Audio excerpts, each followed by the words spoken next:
More than 2,000 years ago, in the land of the Nile, where the pyramids touched the sky and the gods were believed to walk among men, a child was born who would change history forever.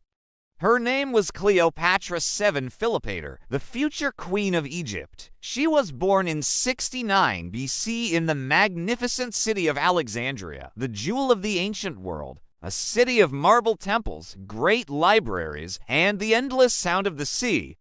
Cleopatra belonged to the Ptolemaic dynasty, descendants of Ptolemy I, one of Alexander the Great's generals who took Egypt after the fall of the Macedonian Empire.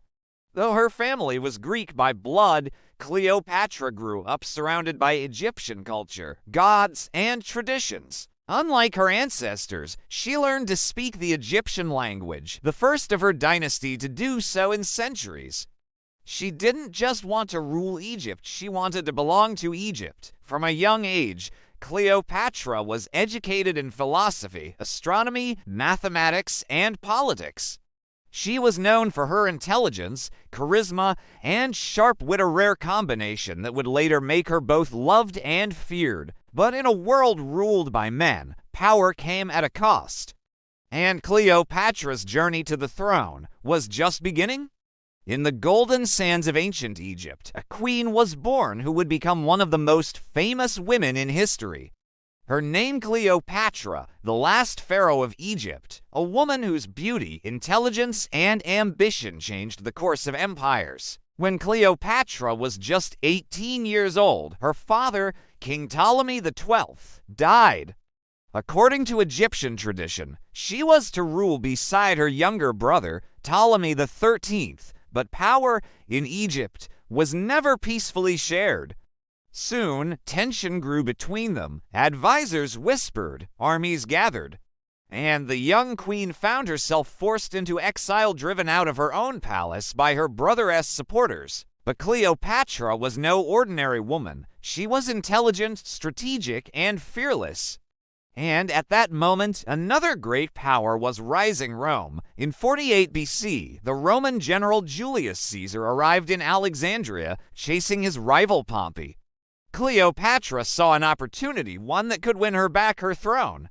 Legend says Cleopatra had herself smuggled into Caesar's palace, rolled inside a carpet. When the carpet was unrolled before him, out came Cleopatra, beautiful, confident, and full of charm.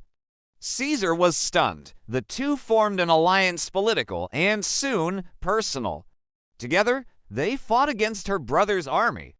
And when the war ended, Cleopatra returned to the throne of Egypt as its sole ruler. But this wasn't just about power. Cleopatra and Caesar shared a son, Caesarion, and for a brief moment, Egypt shined again, rich and strong, under Cleopatra's rule. Yet Rome was changing. Enemies of Caesar grew powerful. And in 44 BC, Julius Caesar was assassinated, stabbed to death in the Roman Senate. For Cleopatra, it was a devastating blow. Her ally, her lover, and the father of her child gone. But the Queen of Egypt would not fall easily. After Caesar's death, Rome plunged into chaos. His generals fought for control, and among them was Mark Antony, one of Rome's most powerful men. Cleopatra knew that to protect Egypt, she needed another alliance. When she sailed to meet Antony, her entrance was legendary. She arrived on a golden barge with purple sails and silver oars, dressed as the goddess Isis. Antony was captivated, and the story of Cleopatra and Mark Antony began. From the moment Cleopatra met Mark Antony, their destinies became one. He was a warrior, strong, proud, and ambitious. She was a queen, intelligent, charming, and determined to protect her throne. Together, they formed a powerful alliance, one that would shake the foundations of Rome. They lived between Egypt and Rome, celebrating their love with grand feasts, gold, and luxury. But their relationship was more than passion, it was politics.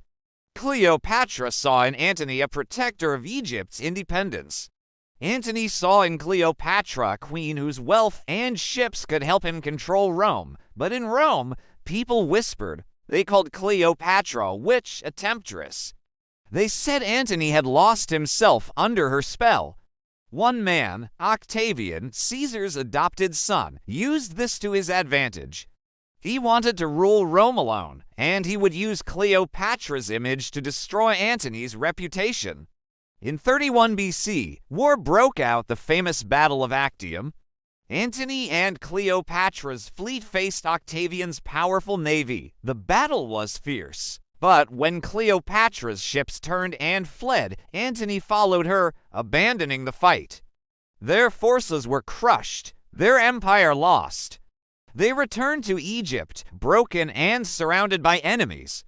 Antony, believing Cleopatra was dead, fell on his sword. When Cleopatra found him dying, she wept as she held him in her arms. He died in her embrace, her last great love. Now, Octavian's army was at the gates of Alexandria. Cleopatra, the last pharaoh of Egypt, faced a choice to be paraded through Rome as a trophy or to die a queen. She chose death. According to legend, she had a servant bring her a basket of figs, and hidden inside was an asp, a poisonous Egyptian cobra. Cleopatra took the snake in her hand and let it bite her. As the venom spread, the queen who once ruled empires fell into eternal sleep surrounded by gold and her royal symbols. It was the end of Egypt's last pharaoh, but Cleopatra's story never truly ended. For over 2,000 years, she has lived in our imagination as a woman of beauty, power, and mystery, a queen who refused to be forgotten. Cleopatra, the woman who ruled not only Egypt, but the hearts of history itself. Thank you for joining us on this journey through ancient Egypt. If you enjoyed this story, don't forget to like, share, and subscribe for more tales from history. We'll see you in the next video.